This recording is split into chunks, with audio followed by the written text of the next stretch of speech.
केशवं बादरायणं सूत्रभाष्यकृतौ वन्दे भगवन्तौ पुनः पुनः। ईश्वरो गुरुरात्मेति मूर्तिभेदविभागिने व्योमवद्व्याप्तदेहाय दक्षिणामूर्तये नमः।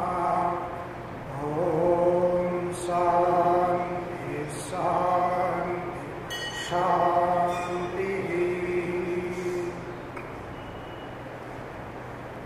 सर्ववेदान्त सिद्धान्त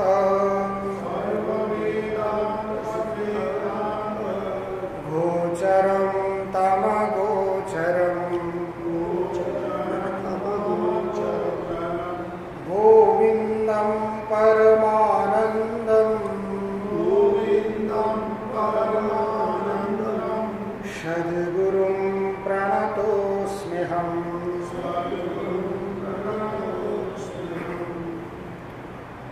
364 समाधिनानेन समस्तवासना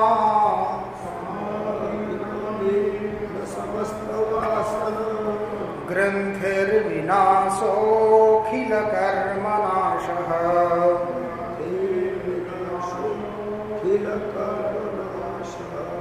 अन्तर्बहिः सर्वत एव सर्वदा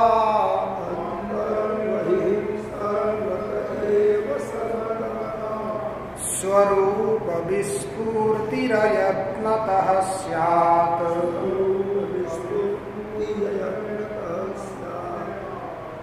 समाधिनानेन समस्तवासना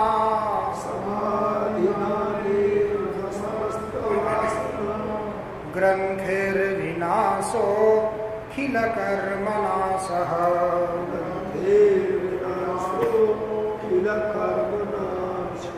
अन्तर्बहिः सर्वत एव सर्वदा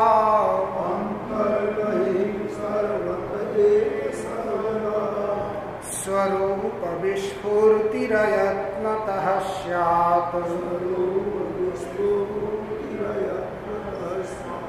समाधिनानेन समस्तवासना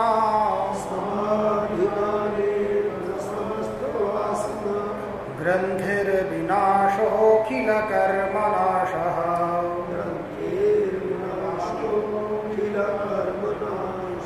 अन्तर्बहिः सर्वत एव सर्वदा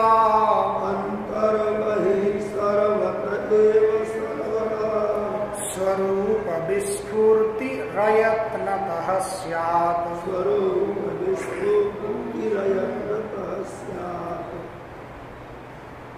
भगवान भाष्यकार निर्विकल्पक समाधि का निरूपण कर रहे हैं। निर्विकल्पक समाधि की कौन सी स्थिति है? निरंतर अभ्यास के द्वारा जब मन परिपक्व हो जाता है तो परिपक्व हुआ मन ब्रह्म में जाकर के लीन होता है। ब्रह्म में जाकर के लीन होता है कहने का मतलब मन निर्वृत्तिक हो जाता है। मन में कोई भी वृत्तियां नहीं रहती। वृत्ति से रहित होना ही मानिए ब्रह्म में लीन होना है। बाहरी वृत्तियों में जब हम विखरते हैं, जितना जितना हम बाहरी विषयों में विखरते हैं उतना उतना उस ब्रह्म से, प्रत्येक आत्मा से हम दूर होते हैं। ऐसा लगता तो है व्यवहार में कि बाहरी विषयों को जानने से ये अधिक ज्ञाता है, विद्वान है, परंतु आध्यात्मिक दृष्टि से देखा जाए तो वो अज्ञानी है। इसलिए मन जब तक बाह्य विषयों के साथ संबंधित रहता है, बाह्य विषयों के साथ उनकी वृत्ति बनी रहती है, तब तक वो मन ब्रह्म में नहीं लग सकता, क्योंकि मन एक है, अकेला है। यदि ब्रह्म में वो लीन होगा तो विषय में नहीं हो सकता, विषय में लीन होगा तो वो ब्रह्म में नहीं हो सकता। एक है तो दो जगह एक ही साथ नहीं रह सकते। जब तक बाह्य वृत्तियों के साथ मन का संबंध बना रहेगा तब तक वो ब्रह्म के साथ लीन नहीं हो सकता। अब वो ब्रह्म के साथ लीन कैसे होगा? तो निरंतर अभ्यास के द्वारा परिपक्व हुआ मन ब्रह्म में जाकर के लीन होता है। वही ब्रह्म में जाकर लीन होने को ही निर्विकल्पक समाधि कहते हैं, जिसमें कोई विकल्प न हो, कोई वृत्तियां न हो, निर्वृत्तिक बन करके रहता है। उसी को निर्विकल्पक समाधि कहते हैं, जो सविकल्प वर्जिता। सारे जितने भी विकल्प हैं सब विकल्पों से वो क्या है? रहित। जब वो विकल्पों से रहित होता है तब स्वतोद्वयानंद रसानुभावक सदा सर्वदा क्या करता है? स्वतो अद्वयानंद रस का अनुभव करता है। अद्वयानंद रस का अनुभव करता है कहने का मतलब देखिए, वहां अनुभव करता है जो है, अनुभव करने वाला बोलना पड़ता है, अनुभव करने वाला भी नहीं रहता। वहां जाकर के ज्ञाता ज्ञान ज्ञेय त्रिपुटी का विनाश हो। ज्ञान करता है, रसानुभव करता है, बोलेंगे तो रस को अनुभव करने वाला कोई व्यक्ति है, रस कोई है, रस का ज्ञान कोई, अलग अलग पदार्थ, ऐसा प्रतीत होता है। अब यहां व्यवहार के लिए समझाने के लिए कहना पड़ता है, परंतु वहां जाकर के ज्ञाता ज्ञान ज्ञेय में भेद नहीं होता। वो ज्ञाता और ज्ञेय को छोड़ करके केवल ध्येय जो परमात्मा ज्ञेय परमात्मा है, ज्ञाता उसको ज्ञान करने वाला व्यक्ति भी नहीं और ज्ञान भी नहीं, जो ज्ञेय है उस ज्ञेय में जाकर के क्या होता है? एक में अर्थात अहमादि सकल जितने भी विश्व की वासनाएं हैं, अहमादि जितने भी विश्व में वासनाएं बन सकती हैं, संपूर्ण वासना के क्षय का वो हेतु बन जाता है। सर्वविध वासनाओं का वहां जाकर के नाश हो जाता है। इसी को निर्विकल्पक समाधि कहते हैं। तो समाधिना नेन समस्त वासना अनेन समाधिना, अनेन अर्थात निर्विकल्पक नाम के नाम, निर्विकल्पक नामक जो समाधि है उस समाधि के द्वारा समस्त वासना ग्रंथिर विनाश, सर्वविध वासना की ग्रंथियों का उसने क्या किया? विनाश। जब वासना की ग्रंथि, कामना की ग्रंथि, इच्छाओं की ग्रंथियां नष्ट हो जाती है तो सर्व अखिल कर्म नाश, संपूर्ण कर्मों का भी विनाश हो जाता है। क्योंकि नियम है जानाति इच्छति यतते। पहले व्यक्ति को किसी भी विषय के बारे में ज्ञान होता है, ज्ञान करने के बाद, ज्ञान होने के बाद उस वस्तु को प्राप्त करने की इच्छा होती है, कामना होती है। व्यक्ति के अंतःकरण में कामना का अंकुर उत्पन्न होता है, तब जाकर के व्यक्ति की कार्य संपन्न करने के लिए प्रवृत्ति होती है, कर्म का संपादन करता है। व्यक्ति कर्म का संपादन कब करेगा? जब इच्छा होगी। इच्छा व्यक्ति को कब होगी? जब ज्ञान होगा। तो ज्ञान के बाद इच्छा, इच्छा के बाद प्रवृत्ति अर्थात कर्मों का संपादन। जिसने निर्विकल्पक समाधि के माध्यम से, निर्विकल्पक समाधि के द्वारा हृदय में रही हुई सर्वविध ग्रंथियों का विनाश कर दिया, वासना रूपी जो ग्रंथि है उसका विनाश कर दिया, अब वासना ही नहीं है, इच्छा ही नहीं है, कामना ही नहीं है, तो कर्म कहां से करेगा? हम उठ करके दौड़ते हैं, प्रयास करते हैं उस वस्तु को प्राप्त करने की अभिलाषा से। यदि कोई प्राप्तव्य बचा ही नहीं, अवशिष्ट ही नहीं है, तो हम कहां दौड़ेंगे? किसके लिए दौड़ेंगे? हम कहीं से कहीं जाते हैं, कुछ कार्य करते हैं तो उससे कुछ प्राप्त करने की अभिलाषा से, इच्छा से। व्यक्ति को यदि प्राप्त करने की इच्छा ही नहीं है तो व्यक्ति कभी भी कर्म करेगा ही नहीं। जैसे आप लोगों ने पंचदशी में सुनाई हृष्यते को मणिम लब्ध्वा क्रुधत्यन्यो ह्यलावतः पश्यत्येव विरक्तोत्र न हृष्यति न कुप्यति। बीच में एक मणि पड़ी है, एक व्यक्ति उधर से देख रहा है, एक व्यक्ति उधर से उसी मणि को देख रहा है, और एक व्यक्ति इधर बैठा है, तीन है। अब मणि तो एक है, व्यक्ति तीन है, तो मणि कितनों को मिलेगी? मिलना तो एक ही को है, तीनों को नहीं मिलना। अब तीन में से दो अर्थी हैं, दो मणि को चाहते हैं कि मुझे मणि मिले। अब एक कैसा है, मण्यर्थी नहीं है, वो मणि और मिट्टी में बराबर दृष्टि को रखता है। मणि और मिट्टी में उसको कोई भी अंतर नहीं है, ऐसा एक व्यक्ति है। तो मणि को प्राप्त करने चाहने वाले जो दो व्यक्ति हैं, दो व्यक्ति दौड़ेंगे उस मणि को प्राप्त करने के लिए। जो तेज दौड़ पाएगा उसी को मणि की प्राप्ति हुई, अथवा तेज दौड़ेंगे भी कहीं रास्ते में गिर सकता है, नहीं गिरेगा, सावधानी पूर्वक यदि वहां पहुंचता है तो उसको प्राप्ति होगी, जो पहुंचेगा नहीं उसको प्राप्ति नहीं। तो जिसको मणि की प्राप्ति होगी वो व्यक्ति क्या करेगा? हर्षित, खुश हो। हृष्यते को मणिम लब्ध्वा एकः मणिम लब्ध्वा हृष्यति। एक व्यक्ति मणि को प्राप्त करके हर्षित होता है। एक हर्षित होगा तो दूसरा क्या करेगा? दूसरा सोचेगा कि ये नहीं होता तो मणि मेरी हो। ये कहां से टपक गया अभी? क्रुधत्यन्यो ही अलाभतः मणि अलाभतः अन्य क्रुध्यति। मणि की प्राप्ति नहीं हुई इसलिए दूसरा व्यक्ति क्या करता है? क्रुध्यति, उसके ऊपर क्रोध कर रहा है, इसी की वजह से मुझे मणि नहीं मिली। तो व्यक्ति मणि को प्राप्त करने की अभिलाषा करता है, यदि मणि मिले तो खुश होता है। मणि को प्राप्त करने की अभिलाषा है, इच्छा है, मणि न मिले तो व्यक्ति क्रोधित होता है।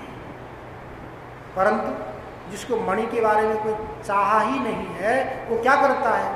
पश्यत्येव विरक्तोत्र न हृष्यति न कुप्यति। ऐसी स्थिति में जो विरक्त है क्या करता है? पश्यति एव, आनंद लेता है। वो दौड़ रहा है वो भी देखता है, वो दौड़ रहा है वो भी देखता है, उसको प्राप्त करके वो खुश हुआ उसको भी देखता है, और ये क्रोधित हो गया उसको भी देख करके पश्यत्येव विरक्तोत्र, विरक्त केवल देखता है, न हृष्यति न कुप्यति। न वो किसी के ऊपर प्रसन्न होता है, न वो किसी के ऊपर क्रोधित होता है, वो अपने ही स्थिति में रहता है। ये अपने ही स्थिति में रहना ही क्या है? सर्वविध वासना की ग्रंथियों का विनाश करना। जब तक हमारे हृदय में, अंतःकरण में वासना रूपी ग्रंथि बनी रहेगी तब तक हम कभी भी मस्त होकर के, स्वस्थ होकर के नहीं रह सकते। हम अस्वस्थ। स्वस्थ मतलब स्व में स्थित हो। स्व कौन है? अपना स्वरूप है, सच्चिद आनंद स्वरूप। उस स्व में स्थित होकर के रहने को ही स्वस्थ बोलते हैं। परंतु हम लोग कैसे हैं? अस्वस्थ। कोई बाहरी अनुकूल पदार्थ मिले तो हम खुश होते हैं, बाहरी कोई प्रतिकूल पदार्थ मिले तो हम दुखी होते हैं। तो हम सुखी और दुखी किसमें हैं? बाहरी पदार्थों के अधीन में है, पराधीन है, इसलिए हम क्या हैं? अस्वस्थ है, स्व में स्थित नहीं है। तो वहां परंतु सारे विषय को, इच्छा की जो ग्रंथि है, कामना की जो ग्रंथि है, वासनाओं की जो ग्रंथि है, उसने क्या कर दिया? विनष्ट करके बैठा है। परंतु सब दौड़ रहे हैं, भाग रहे हैं, कोई खुश है, कोई दुखी है, नाराज है, होते हुए भी उसको कोई अंतर नहीं पड़ता। तो पश्यत्येव विरक्तोत्र न हृष्यति न कुप्यति। तो हमें दुख कौन देते हैं? केवल ये वासना रूपी ग्रंथि।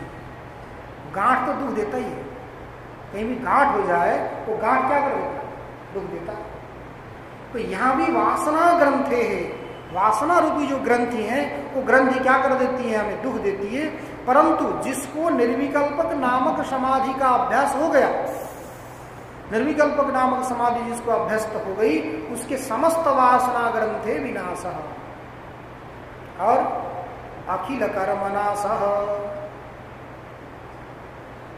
संपूर्ण वासना ग्रंथि के विनाश होने पर जितने भी अखिल कर्म हैं, संपूर्ण कर्मों का भी क्या होगा? नाश। अब यहां सकल अखिल कर्मनाशः कहने से जितने भी हमारे संचित कर्म हैं,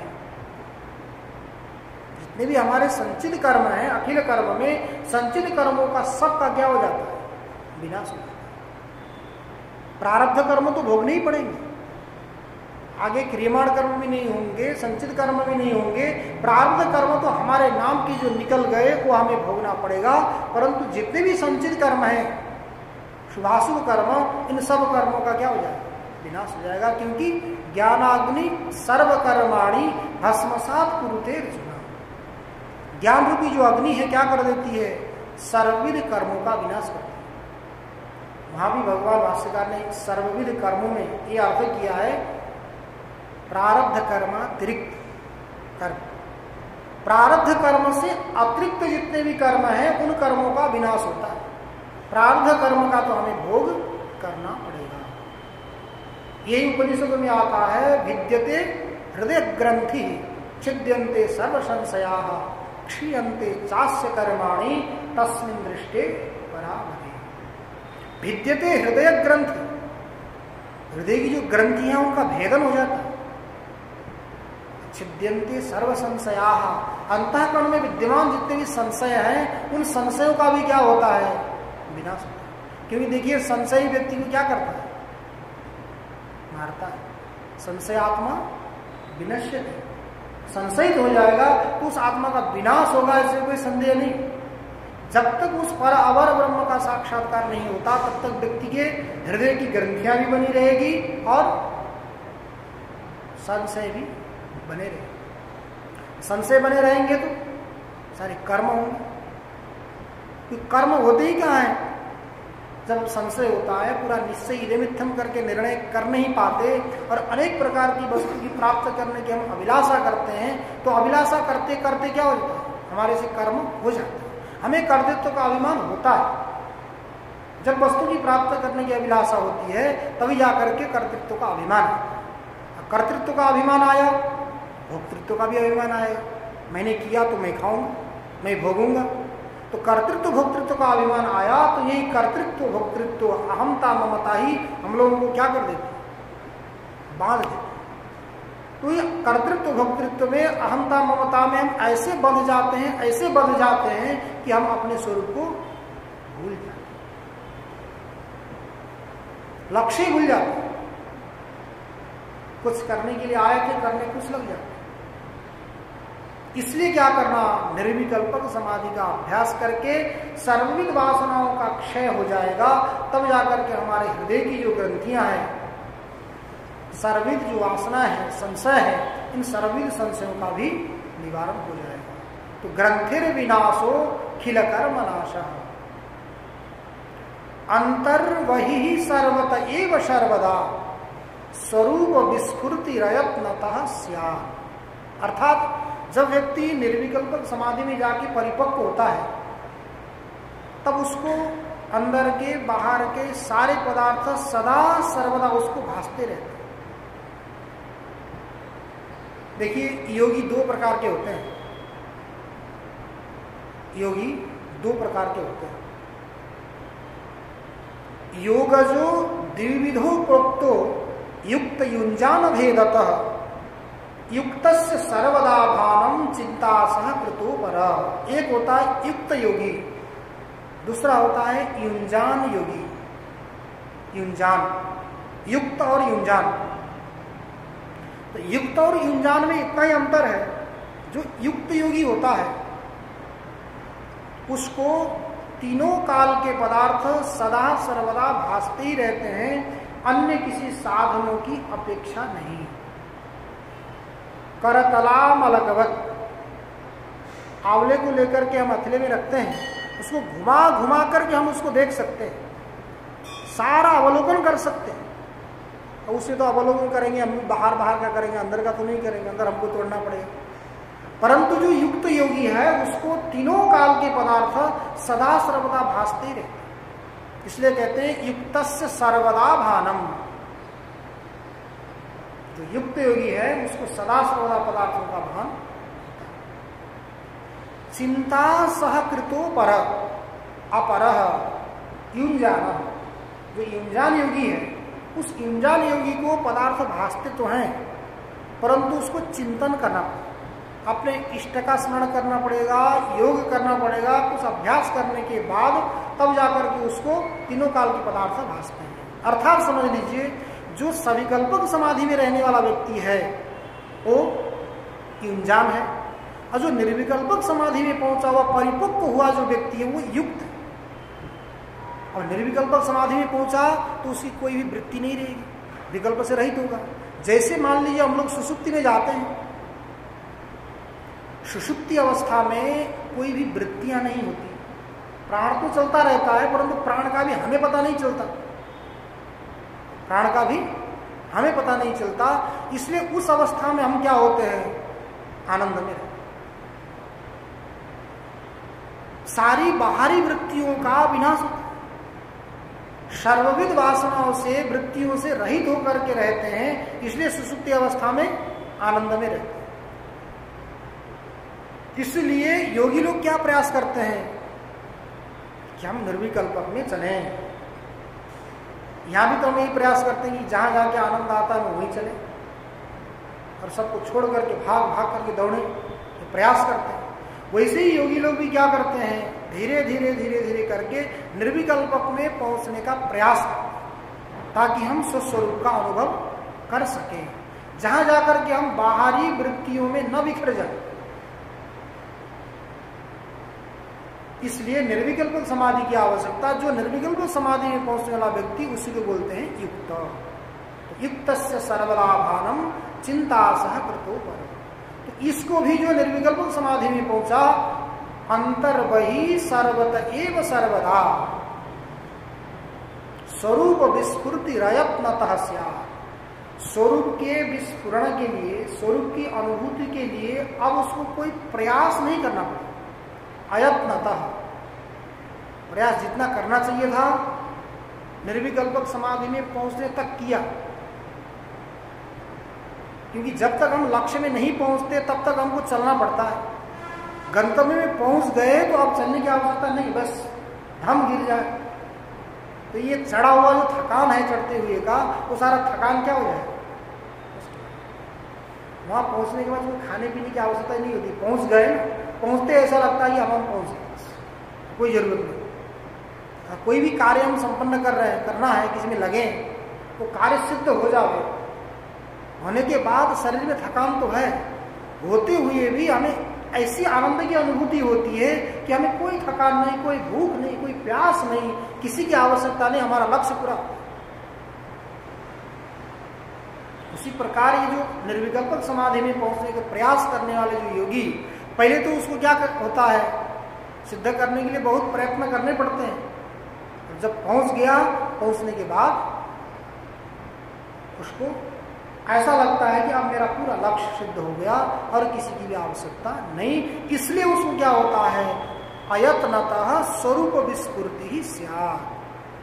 प्रयत्न के बिना ही, अधिक परिश्रम के बिना ही उसको स्वरूप की विस्फुर्ति हो जाती है। स्वरूप के विस्फुरण के लिए अन्य किसी की आवश्यकता नहीं। इसलिए क्या करना, योग में स्थित होने का अभ्यास करना। अब योग में स्थित होने के लिए, अभ्यास करने के लिए भी क्या करना पड़ेगा, पहले उसके बारे में सुनना पड़ेगा, उसके बारे में मनन करना पड़ेगा, उसके बारे में निधिध्यासन करना पड़ेगा। तो श्रवण मनन निधिध्यासन करने के बाद तभी जाकर के निर्विकल्प समाधि में स्थित हो सकते, उससे पहले नहीं हो सकते। उसको आगे भगवान भाष्यकार स्पष्ट करते हैं। श्रुते सद्गुणम विद्या, श्रुते सद्गुणम विद्या, मननम मननादपि, मननं मननादपि, निधिध्यासं लक्ष्यगुणम्, निधिध्यासं लक्ष्यगुणम्, अनन्तं निर्विकल्पकम्, अनन्तं निर्विकल्पकम्, श्रुते सतगुणं विद्या सद्गुणं विद्या मननं मननादपि निविध्यासं लक्ष्यगुणम् अनन्तं निर्विकल्पकम् श्रुतेः सतगुणं विद्याम् मननं मननादपि निरिध्यासं लक्ष्यगुणम्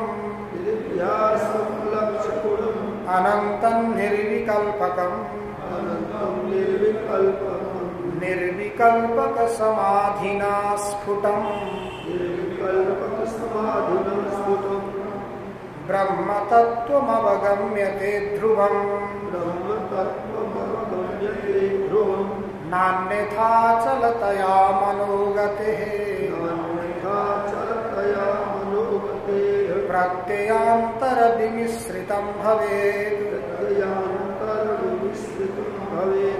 निर्विकल्पक समाधिना स्फुटम् ब्रह्म तत्त्वमवगम्यते ध्रुवम् नान्यथा चलतया मनोगतेः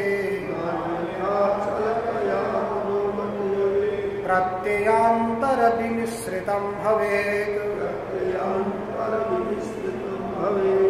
निर्विकल्पक समाधिना स्फुटम् ब्रह्म तत्त्वमवगम्यते ध्रुवम् नान्यथा चलतया मनोगतेः प्रत्ययान्तरविमिश्रितं भवेत्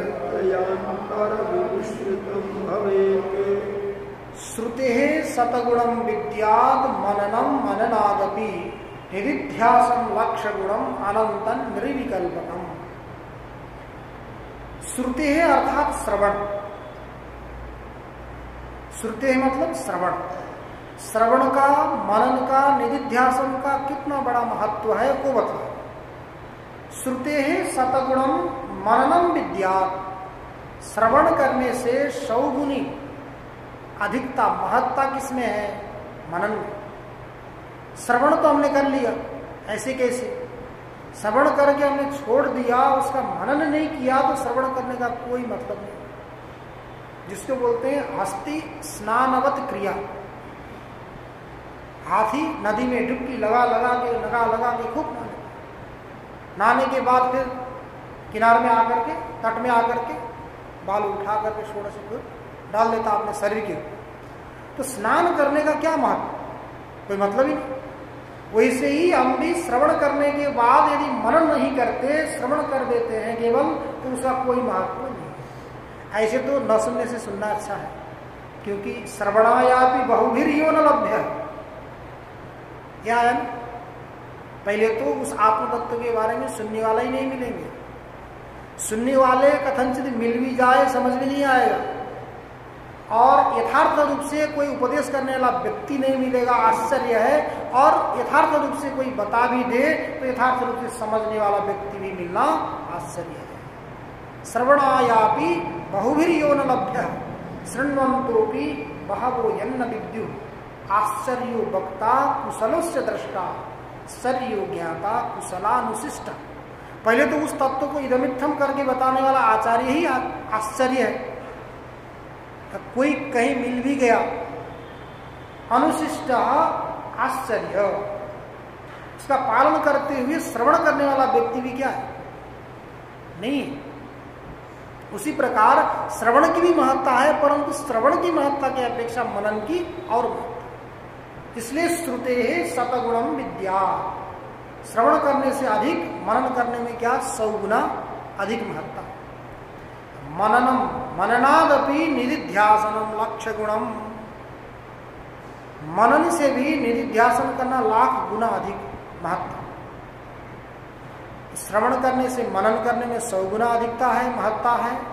मनन से निधिध्यासन में 1,00,000 गुना महत्ता है, अधिकता है। और उस निधिध्यासन से भी निर्विकल्पक समाधि में पहुंचना कहा अनंतन निर्विकल्पकम। निर्विकल्पक समाधि में पहुंचने की तो महत्ता इतनी है कि उसकी कोई गिनती नहीं, अनंत। वहां तो 100 लाख कह दिया, परंतु निर्विकल्पक समाधि के लिए कोई गिनती नहीं, अनंतन निर्विकल्पकम। इसलिए निर्विकल्पक समाधि की क्या है महत्ता है। क्यों? क्योंकि वहां जाकर के सारे पदार्थ अंतर बही सर्वत एव सर्वदा, अंदर के बाहर के सारे पदार्थों के स्वरूप की हमें क्या होती है अनुभूति होती है। तो अनुभूति होने से उस निर्विकल्पक समाधि से बढ़कर के कोई दूसरी साधना नहीं है। तो श्रवण से 100 गुना, मनन, मनन से लाख गुना निधिध्यासन, निधिध्यासन से भी अनंत गुना निर्विकल्पक समाधि। इसलिए निर्विकल्पक समाधिना स्फुटम ब्रह्म तत्व अवगम्यते ध्रुवम। निर्विकल्पक समाधि के द्वारा निश्चित रूप से ब्रह्म तत्व का अवगम हो जाता है, ब्रह्म तत्व का बोध हो जाता है। किस प्रकार ब्रह्म तत्व का बोध होता है? वही करतला मलकवत अवगम्यते। हाथ में आंवले को रख करके जिस प्रकार हम अनुभव कर सकते हैं, उसी प्रकार निर्विकल्पक समाधि के द्वारा उस ब्रह्म तत्व का अवगम हो सकता है। ध्रुवम निश्चय ही, ध्रुव है निश्चय, उसमें कोई संदेह नहीं। निर्विकल्पक समाधि से उस ब्रह्म तत्व के अवगम में कोई भी संदेह नहीं है। नान्यथा जब तक निर्विकल्पक समाधि में नहीं पहुंचते, अन्य किसी प्रकारांतर के द्वारा उस ब्रह्म तत्व का हम अवगम कर लें, ऐसा नहीं होता। नान्यथा, अन्यथा मतलब निर्विकल्पक समाधि के अलावा अन्य किसी प्रकार के द्वारा उस तत्व का हम अवगम नहीं कर सकते। क्यों नहीं कर सकते? क्योंकि चलतया मनोगते है, मन की गति कैसी है? चल, चंचल है। चंचलम ही मन कृष्ण प्रमाथि बलवत दृढ़। चंचल है मन, मन चंचल होगा तो क्या करेगा? कभी वहां जाएगा, कभी वहां जाएगा, कभी वहां जाएगा, ब्रह्म तत्व में जाएगा ही नहीं। जब तक वहां जाएगा तो वहां उसका बोध कैसे हो ही नहीं सकता। तो चलतया मनोगते है, मन की गति कैसी है? चल है, चंचल है। तो चंचल होने से प्रत्ययांतर विमिश्रितम भवे, वृत्त्यंतर के द्वारा मन संकीर्ण हो जाता है। चंचल होने से, चल होने से वृत्त्यंतर के द्वारा मन क्या हो जाता है? संकीर्ण हो जाता है। प्रत्यांतर में जाकर के विमिश्रित हो जाता है, अलग अलग बोध उसमें आकर के बैठ जाता है, अर्थात खिचड़ी पक जाती है।